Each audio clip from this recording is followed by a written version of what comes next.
A palavra de hoje ela está primeiramente em Lucas 12. Peço aqueles que puderem abrir suas Bíblias. Lucas capítulo 12, versículo 22.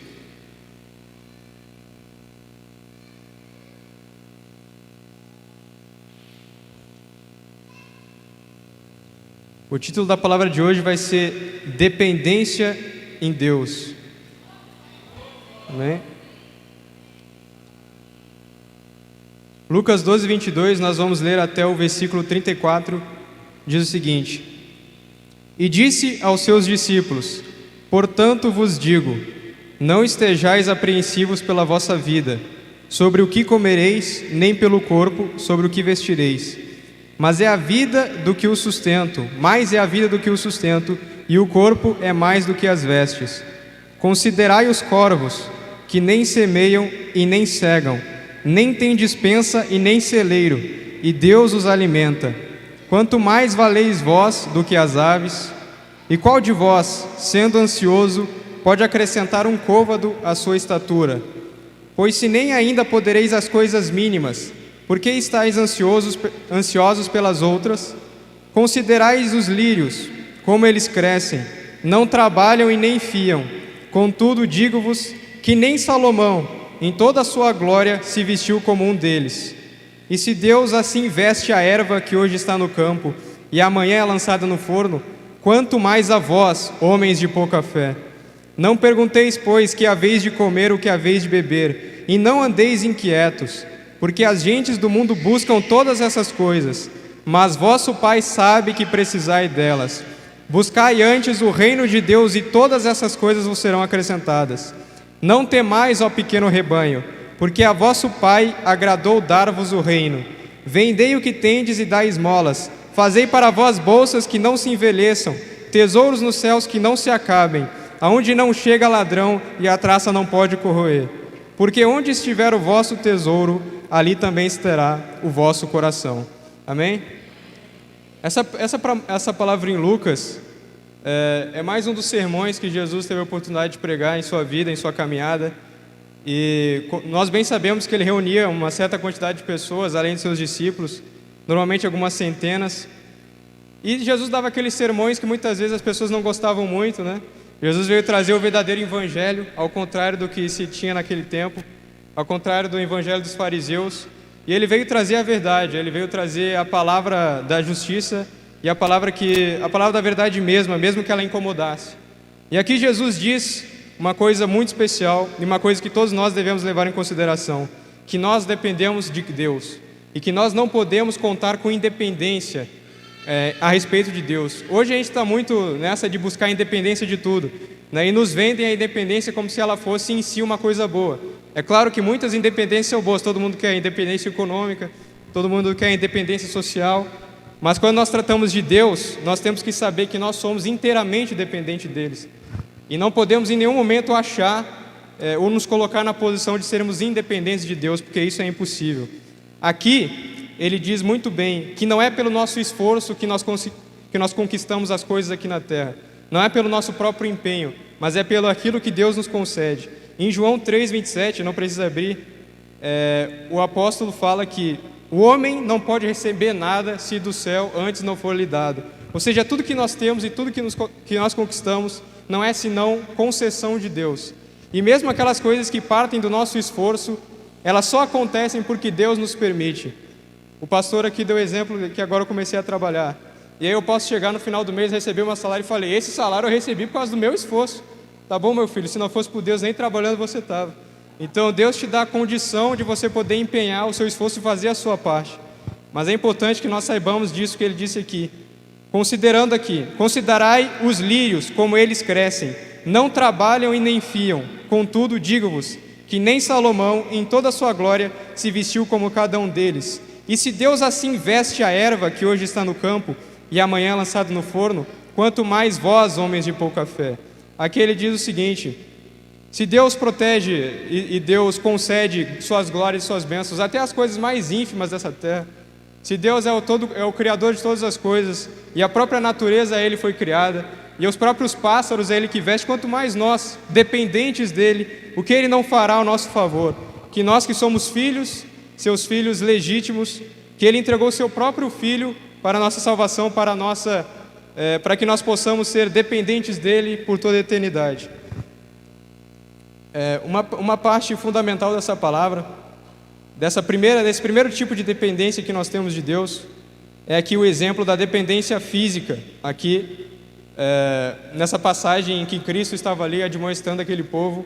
Ele deixa muito claro que nós dependemos de Deus para a nossa subsistência. Aqui ele dá o exemplo: considerai os lírios e os pássaros, eles não trabalham e eles não fiam, mas Deus os dá o seu sustento. Muitas vezes nós ficamos preocupados porque não conseguimos muitas vezes conquistar o que queremos com o nosso empenho, com a nossa força, com o nosso braço. Mas aqui Deus nos dá a certeza que se nós nos deixarmos depender dEle, se nós nos deixarmos Ele trabalhar na nossa vida, nós teremos aquilo garantido.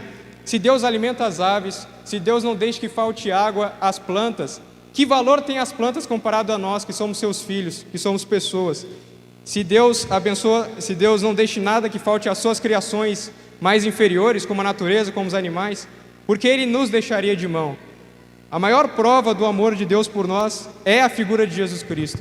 É o Filho de Deus que foi entregue ao madeiro, que foi entregue ao sofrimento para a remissão dos nossos pecados. Aqui Deus deixa claro que aquele que depender dEle não terá apenas a vida eterna, mas terá uma vida digna aqui na terra. E aqui na terra será sustentado por Ele. A nossa dependência é a dependência em Cristo. Eu gostaria também de ler uma palavra em Isaías, no Velho Testamento, Isaías 64, aquele que puder abrir.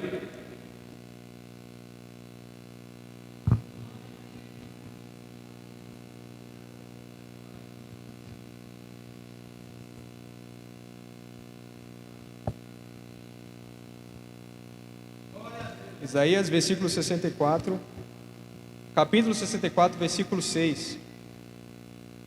Deixa eu abrir aqui que minha Bíblia está um pouco velhinha, fica difícil de...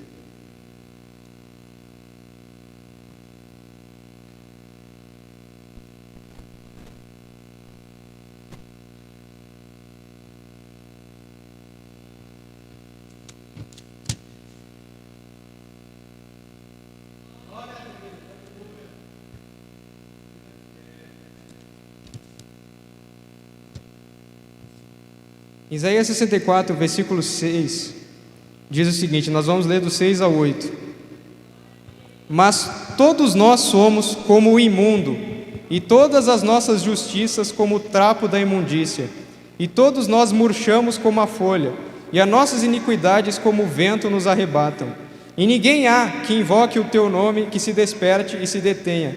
Porque escondes de nós o teu rosto e nos fazes derreter por causa de nossas iniquidades? Mas agora, ó Senhor, Tu és nosso Pai, nós o barro, e Tu é o nosso olheiro, e todos nós obras das Tuas mãos. Esse versículo aqui em Isaías, para mim, é o que resume muito bem a nossa situação além de Cristo. Nós somos o barro, e o que é o barro sem a intervenção do olheiro? O que é o barro antes do trabalho do olheiro? Não é nada. A única coisa que o barro serve, acho que é só para pisar em cima mesmo. Qual a outra utilidade do barro como barro? O barro só recebe seu significado após que ele é trabalhado pelo olheiro. E nós somos barro, e apenas Deus pode servir como nosso olheiro. A nossa dependência dele é tamanha que o nosso próprio sentido de ser está intimamente ligado a ele. Tanto é que todas as pessoas que por algum momento de suas vidas tentaram renegar a Cristo, na verdade renegaram a sua própria essência, porque nós não somos mais do que frutos e filhos de Cristo. Então, negar a Deus é negar a si mesmo. Negar a Deus é negar a sua própria vida, negar a sua própria existência, negar o seu próprio futuro. Negar a Deus é simplesmente você estar disposto em um mundo onde você não entende nada. É a realidade de muitas pessoas por aí que não encontram o sentido da vida. Muitas pessoas falam, meu pai já deu esse exemplo, principalmente na juventude dele, que ele ainda não tinha o discernimento de quem era Deus, de quem era Cristo. E ele ficava se perguntando dias e noites, por que ele veio à Terra, a troco de quê? Né? Por que não veio outra pessoa no seu lugar, né? A gente aprende de tantos espermatozoides numa corrida só. Por que a gente que ganhou a corrida? Por que a gente que está aqui e não outro? Se nós não fôssemos nós, o que seríamos? E todas essas dúvidas acabam nos azucrinando, nos incomodando. E a gente só encontra a solução para isso quando nós temos a perspectiva da eternidade. Quando nós entendemos o plano de Deus futuro. Que nós entendemos que nós estamos aqui temporariamente, que essa vida aqui é efêmera, que tudo que nós conquistamos aqui não dura 10 anos, não dura 15 anos, e que a verdadeira glória é aquela que só o olheiro pode nos dar, que só o olheiro, após que trabalha no barro, que ele ganha o seu sentido. Nós somos barro, nossa vida sem Deus é uma vida sem sentido, é uma vida que não tem utilidade nenhuma, e é só a partir dele que nós ganhamos o nosso verdadeiro existência, o nosso verdadeiro sentido de ser. Essa palavra aqui em Isaías, na minha opinião, é certamente uma que resume melhor a nossa situação. Senhor, Tu és o Pai, e nós apenas o barro. Tu é o nosso olheiro, e todos nós não somos mais além do que obras das Tuas mãos. Além disso, nós não somos mais nada. E toda a independência que nós achamos que temos é só uma concessão que o próprio Deus nos dá. E se nós analisarmos a vontade de ser independente de Deus, não é senão o princípio da corrupção humana. Qual foi o pecado de Lúcifer, se não querer ser independente de Deus, se não querer se igualar a Deus? Qual foi o pecado de Adão e Eva? Por que eles foram expulsos do paraíso? Porque por um pequeno momento, eles acharam que poderiam ser iguais a Deus. Mas a palavra de Deus nos diz que nós somos inteiramente dependentes dele e que cabe a nós aceitar essa independência e perceber que, ao passo que nós negamos, que nós achamos que somos independentes dele, nós apenas estamos nos abstraindo da nossa própria essência, nós estamos deixando de ser quem nós realmente somos, porque o que nós somos é dependentes de Cristo, nós somos seus filhos. A terceira dependência que eu queria abrir aqui, fora essa física, fora essa dependência existencial, é a dependência absoluta que nós temos de Deus, que para mim está em Romanos 5:10. Aqueles que puderem abrir, acredito que seja a palavra mais chave de hoje.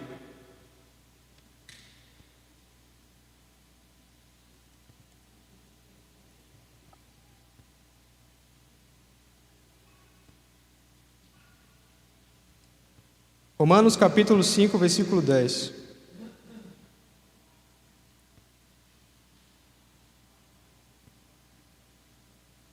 Diz o seguinte: porque se nós, sendo inimigos, fomos reconciliados com Deus pela morte de seu Filho, muito mais, tendo sido já reconciliados, seremos salvos pela sua vida. E não somente isto, mas também nos gloriamos em Deus por nosso Senhor Jesus Cristo, pelo qual agora alcançamos a reconciliação. Aqui o apóstolo Paulo, em uma de suas cartas a Romanos, ele vai nos mostrar a nossa última forma de dependência em Deus, que é a dependência absoluta, que é a reconciliação, que é a figura de Jesus Cristo. Com Jesus Cristo, nós tivemos a oportunidade da vida eterna. Isso é, nós tivemos a nossa dependência absoluta, porque só depende de Deus, só depende de Jesus Cristo que nós possamos viver eternamente. Como eu disse, a nossa vida terrena não é certamente a nossa vida principal, é uma vida temporária, é uma vida que dura aí no máximo 80 anos, para alguns nem isso, né? Quantas pessoas nós já não presenciamos morrerem infelizmente com 30, 40 anos? E eu pergunto, e se a gente não tem a ótica da eternidade, o que vale essas vidas? Um eterno desperdício. Pessoas vêm, pessoas vão, nascem, morrem todos os dias, e parece que é só isso a vida. Aqui, Paulo vem nos trazer a reconciliação. Daquele pecado que eu falei aqui, desde Lúcifer, desde Adão e Eva, foi com Jesus Cristo que nós tivemos o direito de sermos eternamente dependentes de Deus. Foi com Jesus Cristo e através do seu sacrifício na cruz que nós tivemos a oportunidade da vida eterna, a oportunidade de vivermos eternamente com Deus. E o que essa oportunidade nos revela não é nada mais que nós não somos simplesmente dependentes de Deus, nós somos eternamente dependentes de Deus e nós estamos fadados a viver o resto da nossa eternidade com Ele. Pelo menos isso na visão positiva, né? Nós temos a liberdade, não temos a independência, mas temos a liberdade de escolha, de querer ou não seguir a Cristo, de querer ou não seguir os seus caminhos, e nós temos a liberdade também de escolher o nosso futuro. E essa liberdade, esse livre-arbítrio que o próprio Deus nos concedeu, que com certeza não é uma independência, você pode tomar o exemplo, você deve conhecer muitas pessoas assim, que se dizem independentes de tudo, mas sabem muito bem que no final de tudo, essa independência não vai servir de nada, porque a vida eterna é uma garantia só daqueles que aceitam a dependência de Deus, só daqueles que aceitam a figura e o papel de Jesus Cristo. Amém? Só queria finalizar com uma palavra em Provérbios 19:20, não precisa abrir, mas que eu acredito que sirva de resumo para a palavra dessa noite, que é o seguinte: muitos propósitos existem no coração do homem, mas apenas o propósito de Deus é que permanece eternamente. O que essa palavra vem dizer? Que tudo aquilo que nós desejamos, tudo aquilo que nós queremos, tudo aquilo que nós julgamos conquistar através do nosso esforço, através das nossas forças, não vale nada se for desligado da ótica da eternidade. Não vale nada se for desligado, se for separado da vontade de Deus. O que nós plantamos aqui na terra, que não tem envolvimento com a vida eterna, o que plantamos aqui na terra, que não tem envolvimento com a promessa de Cristo para nossas vidas, da nossa eterna dependência nele. Eu acho que não existe dependência melhor do que essa. Se é que existe outra dependência boa, acredito que depender de Deus não há coisa melhor, né? De você, muitas vezes, nas situações da vida, saber que há um Deus com você, independentemente das circunstâncias exteriores, você saber que há um Deus presente e que você pode sempre depender dele. Essa dependência de Deus é realmente um dos maiores presentes que ele nos deu, e ele teria mais de um motivo para nos abandonar e para nos deixar livres, né? Teria mais de um motivo para... Não, eles não quiseram, Adão não quis, Eva não quis. Desde o princípio, essa raça humana me dá problema. Poderia muito bem simplesmente conceder a liberdade a todos. Mas ele, mesmo assim, perdoou nossos pecados através de Jesus Cristo. E não só perdoou nossos pecados, ele pagou por eles. Não fomos nós que morremos na cruz. Não foi nossos parentes, não foi nossos pais, não foram nossos ancestrais. Quem morreu foi Jesus Cristo. Quem morreu foi o próprio enviado de Deus. Então a dívida que era nossa, Cristo pagou para que nós possamos ter esse direito de sermos eternamente dependentes de Deus. Amém? Que seja isso.